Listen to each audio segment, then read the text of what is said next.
So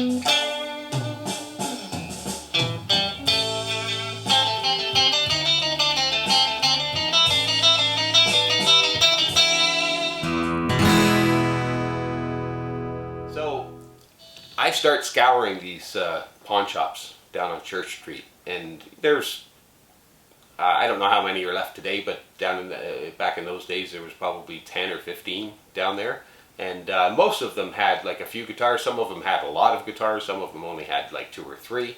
And I'm really sure that they got sick of me, coming in and out, trying all these things, and say, "Can I play that one? Can I play?" Oh, there's this kid again, who's got no money, and he wants to try guitars, right? So, anyway, I finally bought this baby.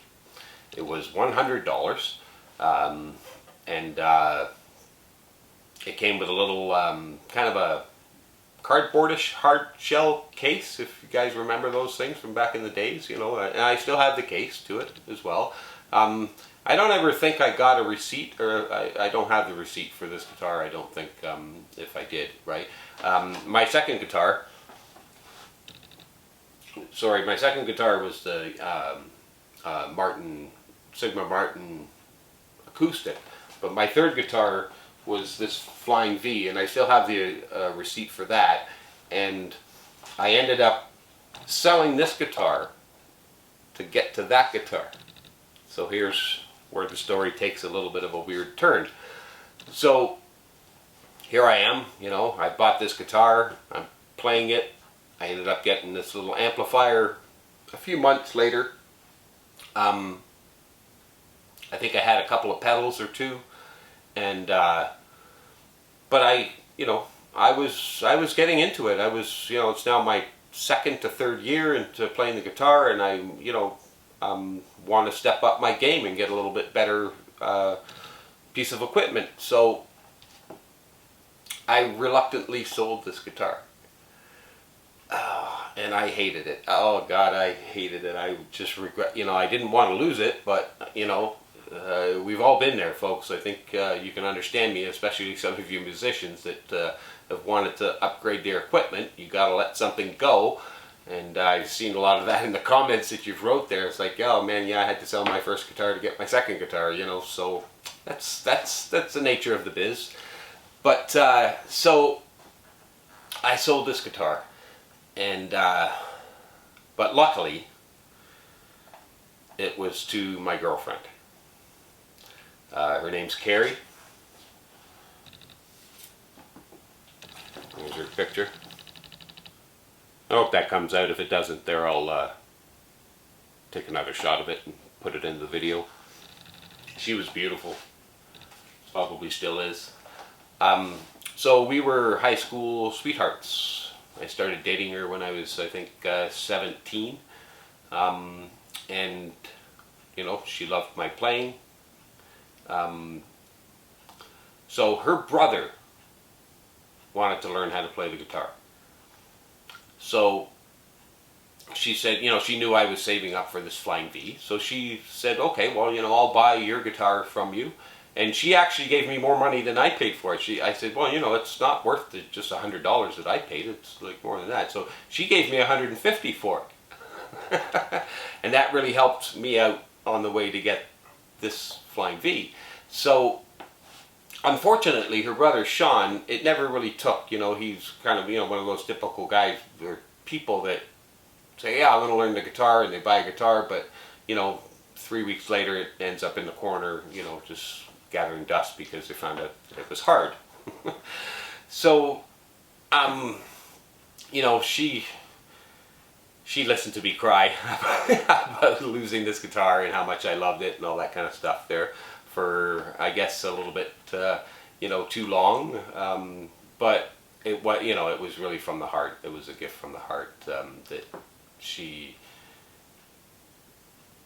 bought the guitar back from her brother for the full $150, right, that he paid me for it, right, or actually she paid me to give it to him, right. So now she's in for $300, right, for this guitar, and she gave it back to me.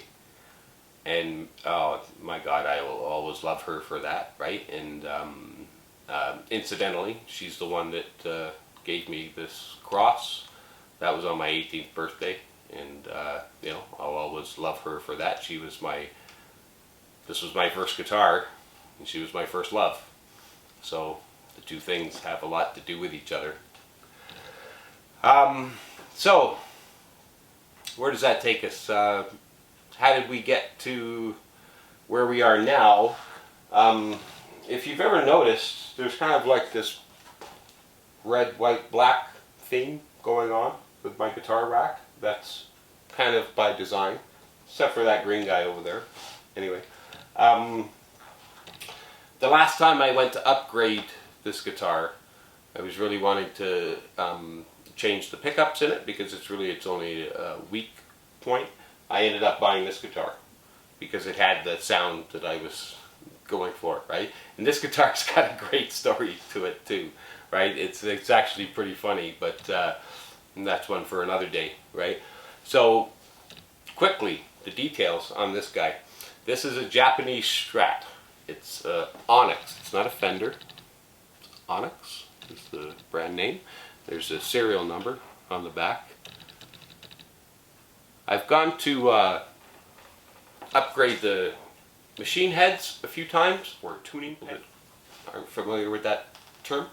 You know, they're very specific, and I don't want to drill new holes in this guitar and change this and stuff. And these tuners are actually pretty good. This guitar has really never had any adjustments made to it, very few. You know, for all those years, you know, 36 years or something now. I don't know if the camera's going to focus on that properly, but if you can see the action on this guitar, it's just amazing. It is so flat and low and incredible. It like plays itself. The finish on it has never been really that high quality, but it's thick and it's very durable because this guitar is, again, very, very old, and there's no even wear through this finish. It just was never a very high polished finish. Like, you can almost see the grain of the wood still in it. So I'm not exactly sure what the body material is, but it is heavy. It is solid. This guitar weighs a ton. It weighs just as much as a you know, like a 55 Stratocaster does. It's definitely a maple neck, and it's been so durable. It's never had a fret job done to it. I mean, look at the finish on the neck. You know, this guitar has been played like, you know, 1,000 hours, and it's still just, you know, in really good condition. So I think it deserves, you know, an upgrade to the electronics. Right now, I'm sure people are already wondering, say, well, hey, you've already done that, Phil.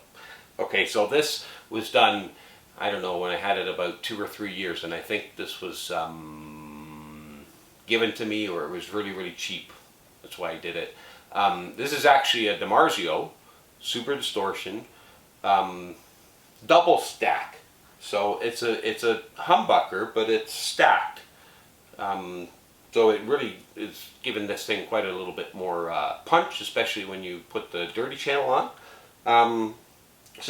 But I would like it to have some, you know, some kind of vintage, I think, Fender pickups kind of sound to it. Give it that nice cluck. There's nothing wrong with it right now.